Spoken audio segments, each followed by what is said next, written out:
What is going on, guys? It is Wrestlelamia here, back with another video. Roman Reigns and Solo Sikoa came face to face with undisputed champions Kevin Owens and Sami Zayn just 1 week before their title match at Night of Champions. Join us now as we look at this week's edition of the Blue Brand, as well as the wildest news stories and rumors you need to know, including the CM Punk situation is not at work, WWE title belts vacated, sad news for Liv Morgan, Fight Forever finally being released, and much more.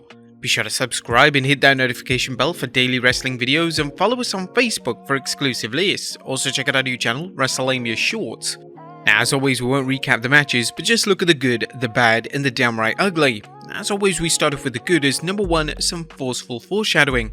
Last night's Bloodline segment was another strong one, as the WWE reminded fans what the top program in the WWE is, that of Roman Reigns losing his control of the group.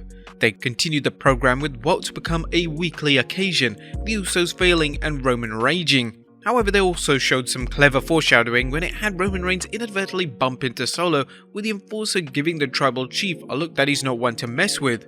Fans think it's only a matter of time before Solo and Roman square off, and this segment was a good way to get things moving. Number 2, LWO win. A rare win by the Latino World Order, Santos Escobar and Rey Mysterio defeated Jay and Jimmy Uso. While it's unlikely the LWO would have won the match without a distraction by Sami Zayn and Kevin Owens, this was still a fantastic match, and it gave the LWO a much deserved win. Like, finally. Number 3, WWE has some over talents waiting for a push. The LWO's win was a step in the right direction for the faction that continues to grow in popularity. The LWO, along with other acts such as Maximum Male Models and LA Knight, have connected with the WWE, and while Maxine Dupree's faction doesn't get much TV time, they're said to be over at live events. It's good to see LA Knight get more time, and hopefully the rumors of a push are legit. On a different note, the LWO's Zelina Vega hasn't been winning many matches, but a gritty underdog spirit continues to resonate with fans. Number 4, 2 dynamic debuts. It was good to see WWE give 2 recently drafted teams their due last night with dynamic debuts. NXT Women's Tag Team Champions Alba Fire and Illa Dawn looked good, even if their debut was against a local talent, while Pretty Deadly stole a win from the Brawling Brutes, a team that's ideal for making opponents looking strong. Although some fans are questioning why Fire and Dawn aren't in the chase for the WWE Women's Tag Team Championship, their debut should remind fans they're viable contenders. A Sheamus vs Theory looks promising. A Sheamus vs Austin Theory looks like it could be a promising match. Theory continues to improve, but his list of opponents on Raw was growing stale. The Celtic Warrior offers A-Town the opportunity to work with a fresh opponent and someone who is fantastic at working with any style of opponent. But that was the good. What about the bad is number 1, Grayson's dismal debut.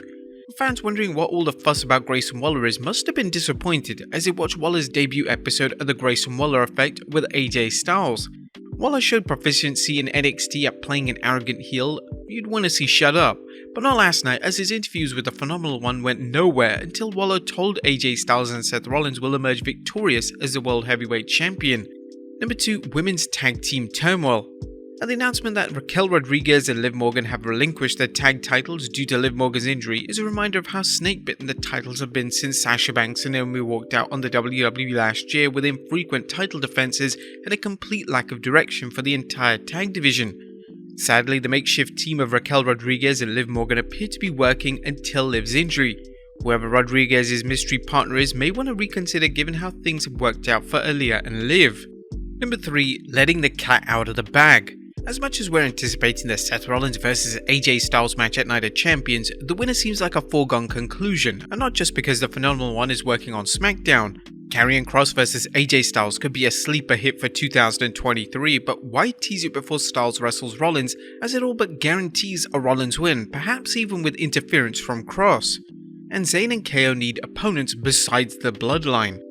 Now, the Sami Zayn and Kevin Owens vs Bloodline program is so played out at this point that we can only hope the WWE puts Zayn and Owens over Reigns and Sikoa at Night of Champions, opening things up for a fresh program with the champs and a way to have the Bloodline continue falling apart. That was nothing downright ugly, but an uneventful show, especially as the WWE is Night of Champions in 1 week. They continue to show they're happy using the Bloodline to make up for any shortcomings on Smackdown. What you guys think of the Blue Brand though last night? Let us know in the comments down below. Now let's move on to the news.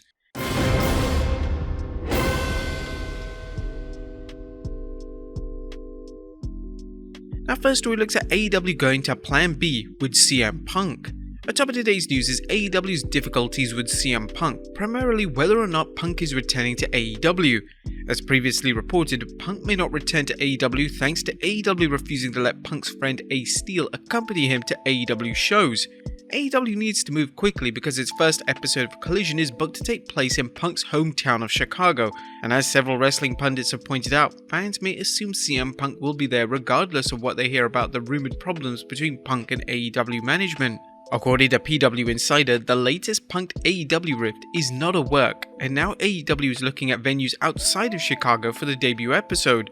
The news site reports AEW could hold a show at Daly's Place in Florida. Next up, CM Punk's situation causing confusion backstage in AEW. There's currently ongoing confusion over CM Punk's status with AEW, confusion that appears to have spilled over into AEW's locker room. In this case, the confusion isn't whether Punk is returning to the company, but why he's been given a second chance. Meltzer discussed the situation on the Wrestling Observer Radio saying, "He's a draw. You know the big picture money is there. So I understand the attempt. I know a lot of talent did not, or didn't, or just felt like that it shouldn't have happened. What happened should disqualify him." Tony Khan obviously felt Punk was worth the risk despite the problems he caused during his initial run in AEW, but now it appears the risk is not going to pay off. Next up, Bischoff compares CM Punk to Hulk Hogan. If you're wondering what Eric Bischoff thinks about the current crisis involving CM Punk at AEW, well, don't worry, because Bischoff always seems ready to share his thoughts. The former WCW president had this to say on his Strictly Business show. "Unfortunately, Tony will find a way to allow this to continue, and Punk will be back, which will be a big mistake. Who the F is Ace Steel anyway? Just because he's a confidant of CM Punk's? Why is he allowed to jeopardize the network premiere of a brand new show? Are you kidding me? People say I'm just being negative when I refer to the dysfunction within the infrastructure and the business side of AEW, but this is a good example." Eric suggested if Punk wants Ace Steel around badly enough, he should pay him out of his own pocket. And many fans and pundits are asking how many meltdowns and impasses it will take for Punk before AEW decides to dump him. Although he has his supporters backstage and fans online, Bischoff addressed comparisons between Hulk Hogan and Punk in terms of his prima donna attitude. All these hardcore wrestling fans and Punk himself is so anti-Hogan because they think he's selfish and whatnot. Punk's worse. What do you guys think of this comment? Let us know in the comments down below. Next up, sad news for Liv Morgan. It's now sad news to report as Liv Morgan's injury is apparently worse than believed, which means she and Raquel Rodriguez have relinquished the WWE Women's Tag Team Championship. Morgan's injury is unknown, as is the severity of it. What is known is that the WWE will crown new champions on the 29th May edition of Raw. A fatal 4-way match involving the teams of Ronda Rousey, Shayna Baszler, Io Sky and Bayley, Raquel Rodriguez and a mystery partner, and Chelsea Green and Sonya Deville could be crowned the latest champions. Next up is Fight Forever finally being released. Now, there may be a glimpse of hope for gamers who've been waiting for what seems like an eternity for the release of the wrestling game AEW Fight Forever. Despite previous reports that the game's release was imminent, Fightful Select is reporting this time things are looking good for a release within a month or so. After years of speculation and a few moved tentatively planned release dates, Fightful Select has learned that as of today, the AEW Fight Forever release date is scheduled for June 27th. Mike Straw actually reported recently that he heard the date would be around the Forbidden Door show. Fightful has heard from several retailers that we were told late June release before confirming June 27th. An interesting aspect of this tentative release date is that it doesn't give AEW much time to hype it. Regardless, the Fightful Select report that there's no room for a sequel as AEW owns the rights to the game engine.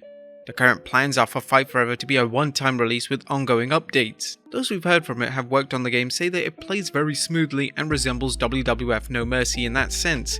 There are some limitations with the creative wrestler, and there weren't plans for a community creations that we heard of last time we'd asked. Do you guys plan on buying it? Let us know in the comments down below. And finally, Jade Cargill's massive milestone. Last but not least, congrats to TBS champion Jade Cargill on reaching a massive milestone. AEW tweeted the news saying, "Congratulations to Jade Cargill, who has spent 500 days as an undefeated TBS champion." In addition, Cargill is ranked 60-0 since debuting in AEW in late 2020. But there you have it, folks, the wildest news stories and rumors you need to know. Be sure to leave your comments down below, and I'll see you next time with some more wrestling content.